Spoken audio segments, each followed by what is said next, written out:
La denominació d'origen més petita que hi ha a Catalunya és la denominació d'origen Alella.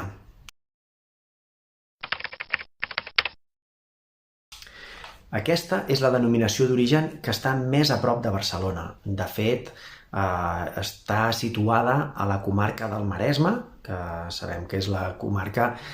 més al nord de Barcelona, seguint la costa mediterrània. És una denominació d'origen molt petita que comprèn 9 cellers i poques poblacions i que s'extén sobretot en paral·lel al riu Mediterrani. Sí que és veritat que també hi ha algun municipi d'aquesta denominació d'origen que ja forma part de la comarca del Vallès Oriental, però sobretot està caracteritzat per aquest efecte tan gran que té la marinada sobre ell i per al terreny, que és un terreny que se'n diu sauló i que li dona una mineralitat característica. La denominació d'origen Alella és de les primeres a constituir-se com a denominació d'origen, tot i aquesta petitesa, però i també té el llegat de ser una de les denominacions d'origen o una de les zones que ha proveït Barcelona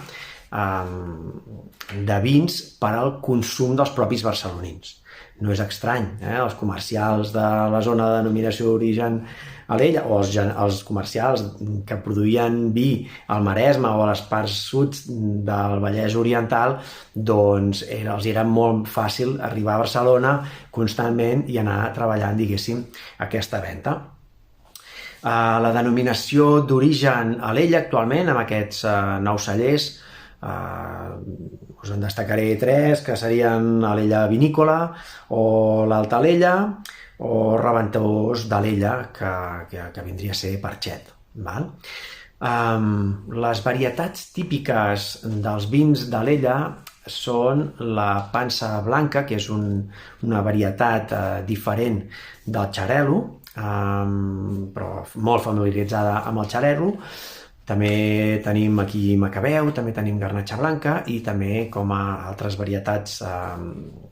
autoritzades, varietats internacionals, com ara el Chardonnay, el Sauvignon Blanc, Chenin, que realment avui en dia ja són bastant més residuals a l'elaboració de vins. En vi negre, doncs les varietats internacionals són una mica més prominents, són la Garnatxa, el Cabernet Sauvignon, el Merlot, però cada vegada més es va recuperant el que seria doncs això, la Garnatxa o el Sumoll, que és més pròpia encara de la zona, la Monastrell, fins i tot hi ha una varietat que diria que ve a ser una varietat similar a la Monastrell que s'anomenava Mataró, perquè segurament en aquesta zona s'havia elaborat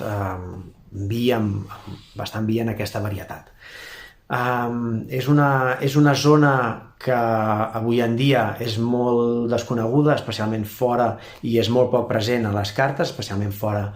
de la zona del Maresme i de la zona de Barcelona, però que ha intentat treballar el vi de qualitat perquè competeix, el seu gran competidor és diguéssim, la possibilitat de vendre les vinyes a un bon preu per construcció, per el fet que Barcelona s'expandeix i és una zona molt interessant, tant a nivell urbanístic com a nivell d'equipaments industrials. Per això han intentat fer vins que els donin uns marges més elevats, amb vins de qualitat, i estan treballant en això. També és molt destacable tota la seva col·lecció de dolços. Els dolços de la denominació d'origen Alella tenen molta tradició i val la pena provar-los. També allà s'hi elabora cava en aquesta zona, però fora de la denominació d'origen en aquest